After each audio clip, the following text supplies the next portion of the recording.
Okay, you ready? Okay, I'm gonna do, welcome and do a bio, and then I'll call you up. Okay, thanks. Orlando, I can't. Oh, Orlando. Oh, there you are. Okay, okay, okay. I'm like, where is he? You were in the orange chair, and these lights are very blinding. Okay, are we ready? One, two, ready, go. Good afternoon, everyone. My name is Dr. Ramona LaRoche, and I'd like to welcome you to the African American Research Library and Cultural Center. Today is the sixth session of our genealogy series, Genealogy 101. We've been meeting monthly since January. After this month, we'll take a summer break and we will resume in September. Typically, we meet on the first or second Saturday, usually from 1 to 3 o'clock.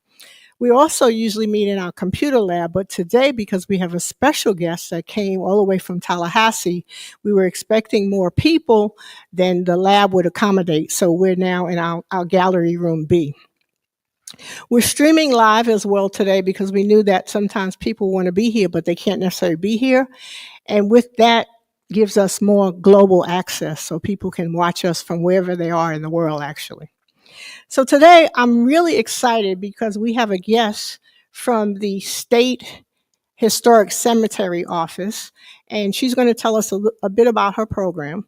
So let me tell you a bit about our guest today. Her name is Makina Chandler, and she's a registered professional archaeologist and historic preservationist with the state of Florida. She holds a master's in anthropology from Florida State University and has spent the last 5 years working across the southeastern United States. Her expertise spans archaeology, cartography, genealogy research, headstone analysis, archival research, and data management. In her current role with the state, Makina is responsible for identifying and documenting historic cemeteries for the state's Master Site File program. She also assists with the Abandoned African American Cemeteries Grant and conducts genealogical research to connect ancestral and living families with historic and abandoned cemeteries. Her work is grounded in hands-on experience with significant projects. Her master's thesis focused on mapping and conducting genealogical research at Hickory Hill Cemetery, a historically African American burial ground in Tallahassee. Additionally, she served as field director for the Archaeological Recovery Project at Vicksburg National Cemetery in Mississippi, further showcasing her commitment to preserving historical sites. A bit about the program that she works at in Florida, in the state capital. The Florida Historic Cemeteries Program, established by the legislation in 2023, is an initiative under the Division of Historical Resources within the Florida Department of the State. This program is dedicated to preserving and protecting Florida's historic cemeteries and sites that serve as invaluable cultural and historical records. Its responsibilities include maintaining an inventory of cemeteries over 50 years old, connecting stakeholders, researching and identifying abandoned burial sites, especially African American cemeteries, and supporting community efforts in cemetery preservation. May I call upon our guest, Ms. Chandler? Thank you and welcome. Hello, everyone. Thank you so much for having me today. I really am excited to be here and share a little bit about our program and just being able to share with the community an excitement for preserving our genealogical and historical research within the state. Before I start, I'm going to talk a little bit about our program, but I'm also going to talk about our grants available through the state that are available to help preserve African American cemeteries.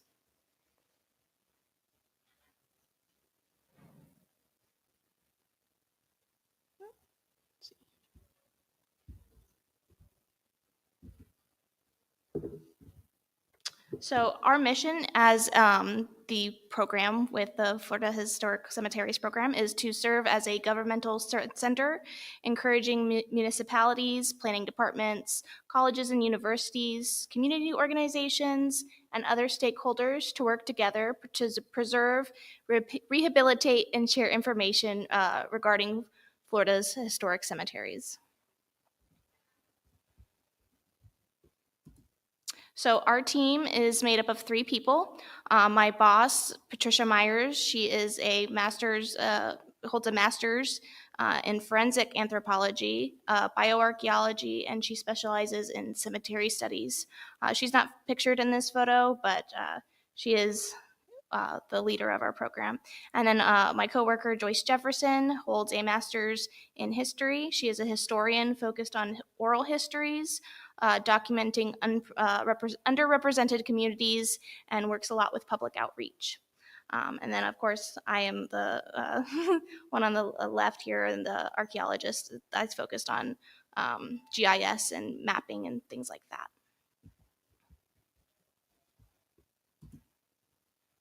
So some of our duties and responsibilities that we have with this program include coordinating and recording the updating the Florida Master Site File. So the Florida Master Site File is a record for all archaeological, historical sites within Florida that are known to the state of Florida. We research, identify, and record abandoned cemeteries with an emphasis on abandoned African American cemeteries. We assist with constituents, descendants, communities, and state and federal agencies, local governments, and other stakeholders. We assist efforts to identify and um, find the descendants of these cemeteries and try and connect them with the communities so that they know where their ancestors are buried, which is very important. When abandoned cemeteries are located, we provide notification and guidance to the relevant persons, including descendants, funeral directors, religious organizations, and qualified nonprofits, and especially property owners.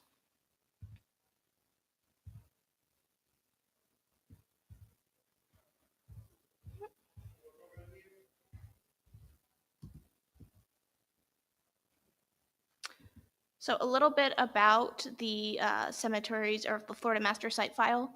Out of the 270,000 cultural resources, about only 2,150 are cemeteries.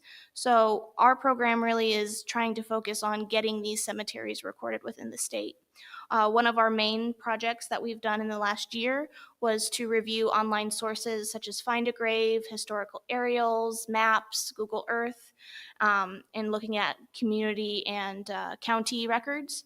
And over that time period, we have identified over an additional 2,000 cemeteries that have not been recorded with the Florida Master Site File that are not in threat, but also just needed to be added to the site file just to help preserve them and make sure that they're recognized within the communities.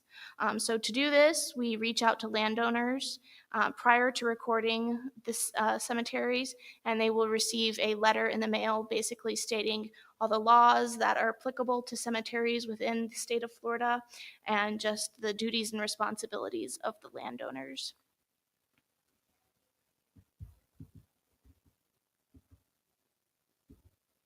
So a little bit about our grants. Specifically, we run the Abandoned African American Cemetery grants. We do have several others, but this one is the one that our program was kind of created to initiate and help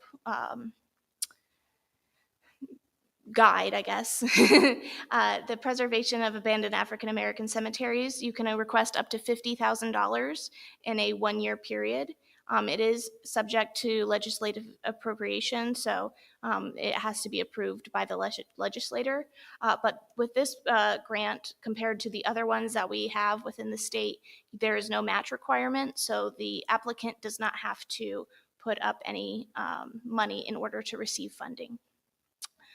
It is awarded on a competitive basis, so there is a committee that will go through and decide, review the applications and get to know a little bit about the application. This does not preserve or does not fund operational support for historic preservation organizations. So you can't apply just to get money for your program. The money has to go directly towards the cemetery.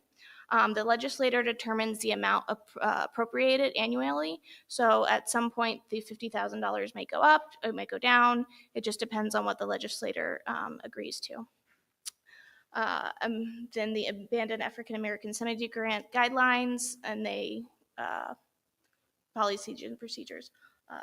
So all work that is done on the cemeteries has to be approved by the Division of Historic Resources, and it has to be consistent with the Secretary of Interior standards for cemeteries. So we can talk about a little bit that in the next slide. So, to be an eligible cemetery, the cemetery shall have a documented association of interments, and it has to be primarily of African American ancestry. For the purpose of this grant, more than 50% of the interments must be African American ancestry. The cemetery shall have been previously reported, recorded, or identified through either archival research, archaeological survey. It could be found on accident. It could be found through historical maps and stuff like that, oral history, or through the Florida Master Site File, or other forms of documentations as well. So a majority of the interments must have occurred longer than 50 years ago. So I think that would put it at right around 1975 was the last burial that has to take place there. Coming up, it'll be 1976. But then also you cannot have any interments or cremations for the previous 10 years. So it can't be an active cemetery. It has to be one that is no longer in use. And then the cemetery cannot be licensed. So that's a majority of the cemeteries that we come across aren't licensed cemeteries. Those are usually like the big memorial gardens and stuff like that. So that's one applications that you're not allowed to do. And then there are several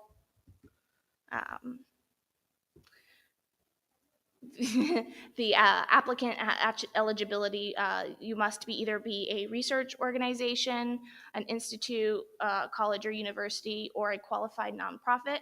That is for the cemetery research. So we offer two different grant applicants, so cemetery research or cemetery protection.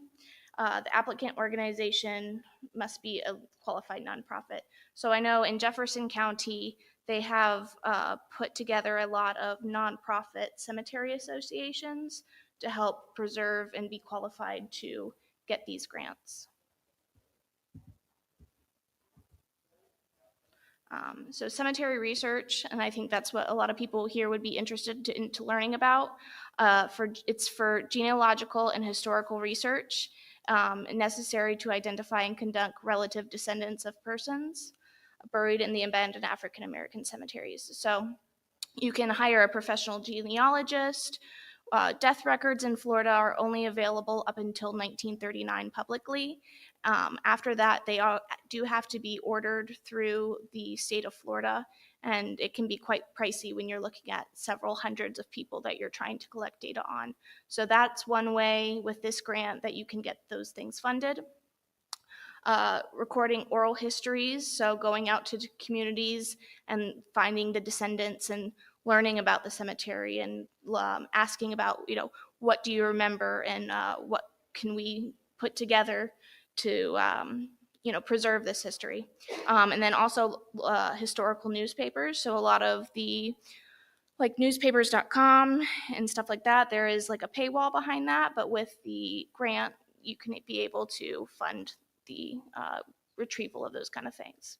And so then one quote that I really like, Amos claims the stone, time softens the voices, but every story we save becomes a lantern in the dark, lighting the path for those who come after us.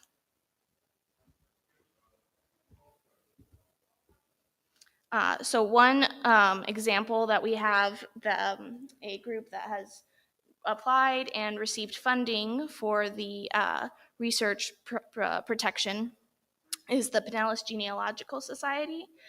They're conducting research on the St. Matthew's Baptist Church Cemetery, the North Greenwood Cemetery, and the Clearwater Colored Cemetery, all of which have been basically erased from history.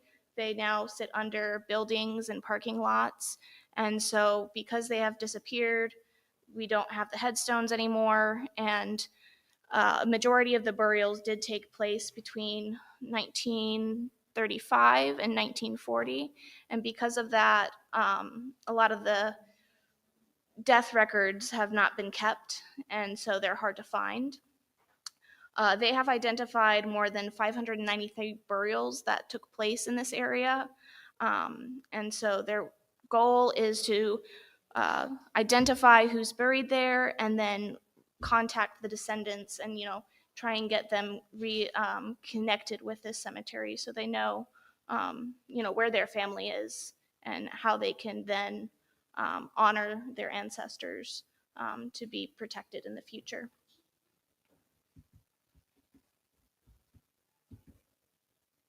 Our next project type that you can apply for is cemetery protection.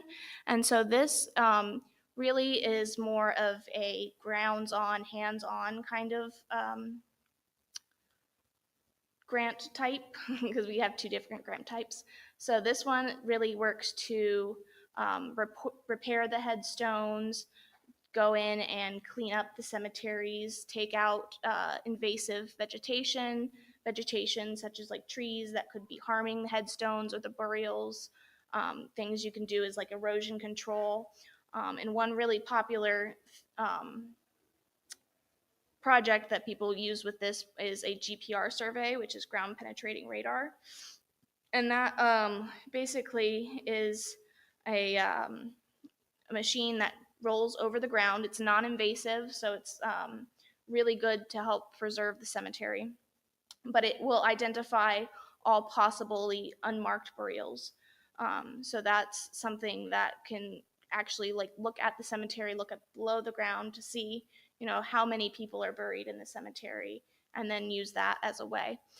So when you're applying for this program, we have a lot of nonprofits that apply. You can not apply for two types at once. So per grant application cycle, you can either apply for cemetery protection or cemetery research. But if you partner with another genealogical society or university, two different applicants can apply for the same cemetery. So one applicant can apply for the cemetery protection and another can apply for cemetery research, and for a total of $100,000 that you could put towards the cemetery, which I haven't seen done yet, that two people do the same cemetery, but I think that's a really good idea because then with ground penetrating radar, you know kind of how many people are buried at the cemetery, and then it gives you an idea for your genealogical research. Okay, this is how many people we're looking for. This is how many death records we should expect to get. This is, an idea of how many families are buried there as well. So another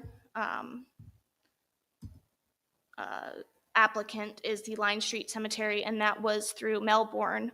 The city of Melbourne had applied for it. So it's located in Brevard County. The earliest burial date is in 1901, and there was initially just a total of 13 burials that were marked within the cemetery. So they had put in a fence around those 13 burials, but they didn't really know if there was any more. So with our grant that they received in 2024, they were able to do a ground penetrating radar survey, which you can see here. This gentleman's doing, that's a ground penetrating radar machine that he did, and they uncovered additional 31 burials. So now they're working on expanding the fence line to include all these burials that were unmarked, and then also recognize these people that didn't have headstones. So I think their next part of their application they might do in a few years is once they've identified it, then they're going to go in and look for the death records and any kind of burial records that they could have that are associated with the people that are unmarked. So there is, the application process can be a bit long. So that's why we always recommend that people partner with universities or nonprofits that have an established grant program or know at least a little bit about grants, but you do have a year to do it. So our last grant application cycle was this past April, and it's 2 months. So it's from April to June that you have to turn it in. Our next grant cycle will start in the springtime of next year. So if anyone's interested in this kind of grant, they can start getting ready now. That's something I would really recommend because it can take a while if you are a smaller nonprofit and don't have experience with grants, because then it gives you such a long time to get all this information prepared. So the application, just a slight look at it, you're going to want your organization information, which can be lengthy, the project information, cemetery information, and with all these different sections, they have about, I think, 1,500 words that you can put in there. So it's good to really explain and give examples and do as much historical research in the early part of the application, so then you can put it in and really show the need and why this cemetery really needs to be protected and preserved with these grants. So required support material. This is what we've seen really needs to be uh, like beefed up, kind of. This is, because the application is presented to a committee who reviews all the applicants, and they decide, they do a vote, and so they only have a limited information. They're not doing research of their own outside of the application. They're only looking at what is presented within the application. So having a lot of letters of support and endorsements from the community. So, having a lot of community members write letters to say, yes, we need this. This is why we need it. And then a documentation of need. So then also with the cemeteries, a lot of the times they're either owned by landowners or they're owned by the city. And so you will need owner permission to work at the cemetery if it's like a hands-on cemetery protection grant, or you can also go to the city and say, hey, we want to do this, and then the city will actually give you a letter to approve applying for the grant. So optional materials such as National Register nominations, newspaper articles, those are always great to include. So that's why I encourage people to start working on their application earlier, because then it gives them time to gather all this information, which is really important because, again, the committee is only looking at the application. They don't know really anything about the cemeteries other than what's being presented to them through the application. So at that point, after you submit your application, at any point during the application process, in the 2-month window, you can reach out to either my office or the grant application, the grant department, to request a review, to ask, hey, is what we're trying to present here, does it look good? Is it something that the committee would like to see? Would they like to approve this kind of thing? Is there anything we can improve on? Is there anything we're missing? And we can give it a good review and, give our recommendations and say, yeah, you might want to beef up this section, or you might need a little bit more community support letters. And then that way, it really shines when it gets to the application review process. So then after you have submitted it and the deadline hits, the grants department will begin reviewing the application just to verify that the applicant and the cemetery itself is eligible to receive funding. At this time, the grant team may ask for clarification. So when you're applying, you will have a point of contact that you put down in your application, and you always want to make sure that person is consistently checking their email and their phone, because the grant team will reach out and they might need additional clarification. That has happened several times. And then you have a chance to provide additional documentation that will be added to the review, so that the application, the committee will be able to see, you stayed on top of it, you really want this grant to go through, and then when they do the review process, everything is available. So the advisory council, eligible applicants after they have been approved by the grants department will be presented to the council. They are responsible for actually scoring the application. So they will look at the historic and cultural significance of the cemetery, and they will award it based on a total. So you have to score a total of 80 points to be eligible to receive funding. So out of all these things, historic and cultural significance, need for the proposed project, appropriateness of the project, administrative capability, financial resources, and consideration for available to the public and public good, and community support. You can see here that community support is really a high point section. So having a lot of community support, that's what we really say is have letters, have people reaching out, have them show up to this meeting, because if you show up, the advisory council does have a chance to ask questions. And so if you're there, it just shows that, you're really trying to get this grant funded. Uh, so the grant, the council's evaluated will be based on the information contained in the application. So again, they don't go out and look outside of any kind of historical resources or newspapers or anything related to the cemetery. So it's really important to get it funded or information in through the application.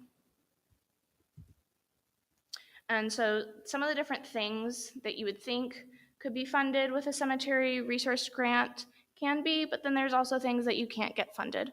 So looking at this, we things that you can do are a countywide survey. So hiring a CRM company or a historical company to come in and record all the cemeteries within the county doing historical research. They can do genealogical research. They can do replace stolen or lost markers. A lot of things that you would want to do in a cemetery, like clean up trees or the GPR survey. You do have to hire a CRM company, which is Cultural Resource Management. They are professional archaeologists that come in and do that work. But if you're going to do any kind of vegetation removal, so any kind of things where a root ball would come up, or you're going to be not necessarily digging, but planting plants and stuff like that, or removing plants, you will have to hire a bioarchaeologist to be there just to make sure that no human remains are coming up. And then if there are human remains coming up, they can be identified. And so then it just protects the cemetery even more. But that is something that's a little bit more pricey sometimes on the funding budget, so that if you don't have that kind of initially set aside in the initial application, it's hard to get together. So we definitely recommend looking at what really needs to be done. So you cannot put in historic, or you can't put in new walkways, but you can repair historic walkways, restore historic brick drainage systems. You can install ADA compliant walkways. And it all has to be done through the Secretary of Interior's initial ideas or standards. I'm sorry. So some non-allowables that we don't allow with these grants are construction or installation of new buildings. So you can't put in a gazebo on the cemetery, or install bathrooms or anything. Obviously, if you want to do something outside of the grant like that, you can, but it can't be funded with the grant. So you can't put in driveways. You can't relocate trees, with the exception of trees that are an immediate threat to the cemetery. And then you also won't be able to fund, what is it? I think it was only 20% of the total application can be put towards the grant funding, so the team can get funded, but it can't go you can't put $10,000 towards the cemetery association to be funded. So some of the cemeteries that we have had funding with for the past 2 years, this isn't fully updated because it's missing the 2026, but some of them include some of these cemeteries. And you can see that we've given a total out of $866,888, which seems like a lot, but we really want to push those numbers. We want people to apply, and have more people apply, and the state see the need for these kind of cemeteries, so they continue with this kind of funding. And you can reapply up to, I think, well, multiple times, but you can receive a max of $1 million. So, keep applying until you reach the $1 million, and then, then you're capped out. But that's a lot of projects that you can do with that. So it's really incredible. So if you have a cemetery that doesn't initially meet the abandoned African American cemetery grant, there are other things you can do. So say your cemetery is still active, you still have people buried there, and it doesn't qualify for the other one. You can do a small matching grant or a special category grant. Now, both of these do require a match, unlike the abandoned African American cemetery grant, but the match will be waived if you are a part of a rural economic development initiative county or a CLG, a certified local government that applies. And so then you don't have to put up a match requirement. Again, some of the applicant eligibilities are nonprofit, state agencies, and local colleges and governments. So HCP, our program, partners with the grants. We look at grant deliverables. So after being awarded these grants, you are then expected to do it all the work within a year's time. So you have to make sure that everything gets done within the year, and then you have to submit updates. So with the genealogical research, a lot of the people that have done it are making books, they are making documentaries with their research, and it needs to be provided to the public. So anything that you publish, needs to be available for descendants to be able to easily access. Cemetery maintenance plans are a huge thing. So what are you going to do with the cemetery after the funding has run out? What are you going to do to learn more about the cemetery? So don't wait. I'll say this all the time. Start your application today. You can do that by identifying a cemetery that needs to have stuff done to it, either genealogical research or, repair work. If you are not a local nonprofit, find a local nonprofit and a university to partner with, and then also get the community involved. Again, community support is so important to this application. And so having a lot of people there to support it and think about all the things that there is very important. So some final thoughts. I know my presentation was a little fast, and it is a little shorter than I expected it to be, but this is a map of state of Florida, and underneath all the county names are the cemeteries that we have recorded with the state. And you can see that some of them, like Gilchrist County or Dixie, they have really low numbers. Gilchrist only has 3 cemeteries that have ever been recorded with the Florida Master Site File. But historically, Gilchrist is a very populous county up into the historical times. So you would think there would be more cemeteries there. So getting these cemeteries recorded is really important, and just looking at it, what can be done. Let me see. Broward County only currently has 14 cemeteries recorded, and I did print the Florida Master Site File out, and I have a couple different sheets to hand out as well to show which cemeteries that we do have recorded. And then if a cemetery that isn't recorded with us, we have a postcard over here that I brought that you can fill out and actually send it in, and then you can also do it online. And then that will just be an initiative to get those things recorded and saved. Oh yes, Palm Beach has 25 and Dade County has 13. Mhm. So you can see, flip the numbers. I think Swanee has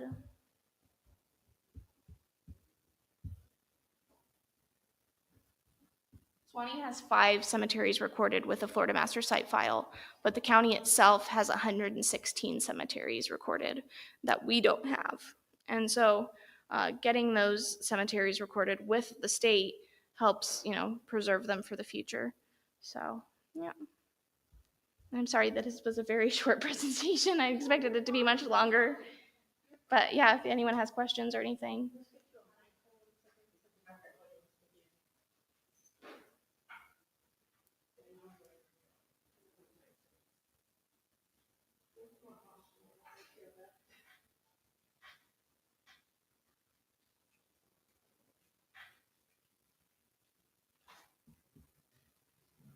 Test, test.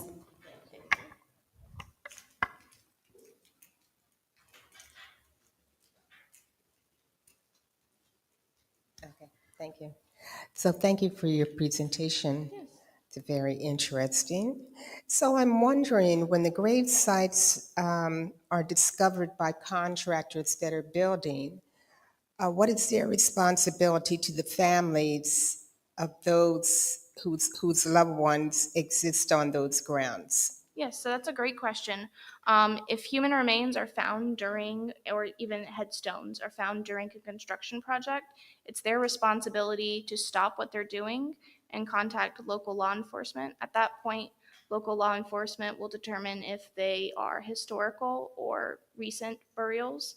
At that point, they will contact the state archaeologist, who then goes in and does an analysis of the burials that are there. And if it's determined that it is, historical and not something more modern of a unfortunate accident, like, a murder or something like that, and it is definitely a cemetery, it is then the contractor's responsibility to stop working at that point. And, you know, I'm not exactly sure at that point if the city gets involved and they, rezone the area back into a cemetery, but I know they are not allowed to work on it after that point. Okay, thank you. Mhm. Also, I'd like to ask, how do you recognize the people that don't have headstones? You know, when they are saying this is a historical site, but there's no headstone, how are those people recognized? Yeah, that's a great question too. We do a lot with burial records. So I did a project in Sumter County for a pioneer cemetery, and the headstones were wooden. And so wood headstones deteriorate at a faster rate than anything else. And so they're no longer there. We had to use historical records to try and pinpoint that cemetery. Unfortunately, we couldn't really do that because we identified a several acres where the cemetery was, but because it was on private property, the state didn't have permission to go out and actually survey it. It then becomes up to the property owner themselves if they will let people on the property um, to actually do like conducting research. But then that could be funded through the research cemetery grant. So looking for death records and stuff like that, and maps. Okay. Okay, so my last question is, it sounds like quite a bit of a process Yes, it is. to get the grant, just to get the grants. Yes. And since its inception, can you give me an idea of how many people have been able to, get these grants to, approved? Yes, I think we have had at least 20 grant applications approved. Now, there are several that haven't been approved, and that comes down to really the committee and how they review the cemetery, and what the need is for it. Some of these applicants that had presented, they're smaller communities. They don't have, people that are familiar with grants. And so that's why we really try and get people connected with either universities or big nonprofits that know how to do this kind of stuff. So getting it ahead of time is really important. Okay. Thank you so much. Yeah.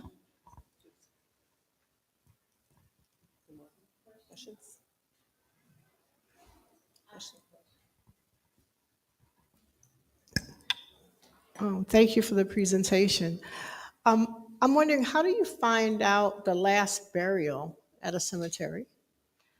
Whew, that is a tough question, honestly, because a lot of the burials with African American cemeteries, particularly, the records weren't as um, well kept, I guess is the word I was looking for, maybe, by the counties. You know, they didn't put any kind of effort or prioritizing maintaining African American burial records. So I've run across several cemeteries where, you know, I'm trying to find these records myself, and a lot of the times it'll say, okay, well, go to funeral directors or church organizations, and they don't even have them too. You know, it's because either they've been lost over time. One cemetery that I was looking into, um, the church had burned down, and so a lot of the records were lost. And so contacting and trying to figure out descendants can be difficult, but that's, you know, looking for oral histories with more modern cemeteries, so dating back to like 1940s and stuff. It's really important to get these oral histories now and finding people that can remember just even a little bit of a glimpse of the cemetery. But yeah. Thank you. To that end, I'd also like to say that we have an oral history lab here on site, and it's available for the public. They can come and do their oral histories. They can do audio or audio and visual, and we have equipment, etc. And then they can bring their own drive in order to take it with them. And if they want, they can also donate it to our special collections and archives. So anybody's interested, they should contact us here at the library. The other thing I wanted to ask, so there's a cemetery, North Woodlawn Cemetery, and it is owned by the city of Fort Lauderdale. People like Reuben Stacy, who was lynched in 1935, I believe, is buried there. But there are headstones in there that are damaged. So what would be the process if community was interested? Would that be a city take on, or would that be a nonprofit or a marriage of the two? Or what would be the best I way would to? say it's about a marriage of the two. The cemetery, depending on the laws within the county itself, are a little bit different. So each county varies. Um, but the city has uh, a obligation to maintain the cemetery, so that includes like lawn work and stuff. And so sometimes they will go in and repair the headstones. Sometimes they won't. But then it comes also down to family members, and then a lot of the times they expect family members to repair headstones. But I would say putting community pressure on the county itself and saying, hey, this is something that we really need to get done. And just, you know, having it brought to the attention of a lot of people usually gets that kind of situation ramification. Yeah. Okay, thank you. Somebody else questions? Now's the time, folks. We have someone here. I have a question. It's a privately owned cemetery in Miami. It's called Lincoln Memorial, and uh, it's been facing challenges over the years. But an individual board he brought some ownership in it, and he's been fixing it up. I just had to figure out. It's my first time hearing about this program.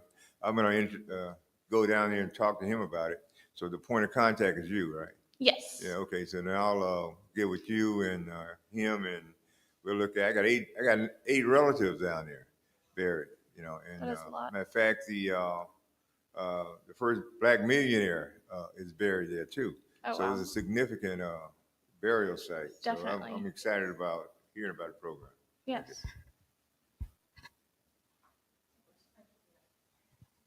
So I'm just wondering, I heard you say something about in your research, you check with the churches to see if they have any records. So are churches responsible for maintaining records if someone, um, I don't know, has a ceremony at their church? It depends on each church, but a lot of churches up north will have those kind of records. They will have the obituaries, they'll have dates and stuff like that about when the burial occurred, especially if it's on church property.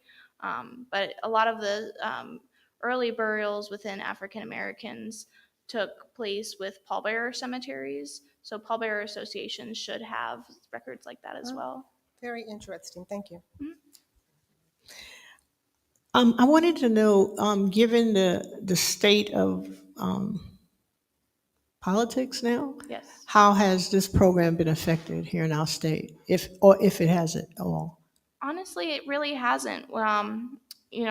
Things can get sticky with politics, especially in this time right now. But the funding is still being presented to the legislator. I think Ron DeSantis has really pushed for this program to be successful in a way. There hasn't been any kind of pushback, at least from the government, that we've seen so far. And so we're still really trying to get it out there. The problem I think that we faced is we haven't had too many people put applications in. Like we said, we've really only funded 20. And each year, I think the government approved the budget, so like $1 million could be funded for each grant cycle. But at this point, we've only given away 800,000, and that's through 3 grant cycles. So total, we could have given away $3 million, but we haven't yet. And so getting more people out and aware of this program is, I think, one of the things that we're really struggling with.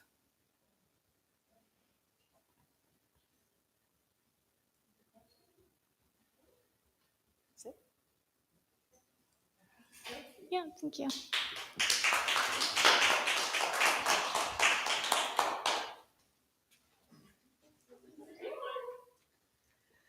So let's give Makina Chandler another hand of applause.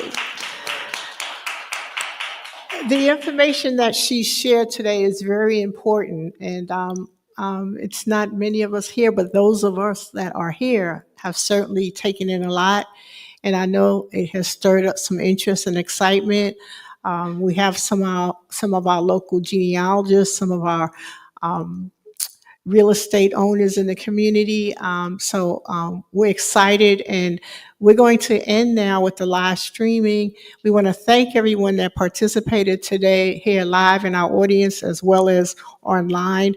And again, if you have any further questions, feel free to contact us, or you can contact the State Historic Cemetery office, and her information. We have flyers and so forth. Again, I thank you so much. Bye.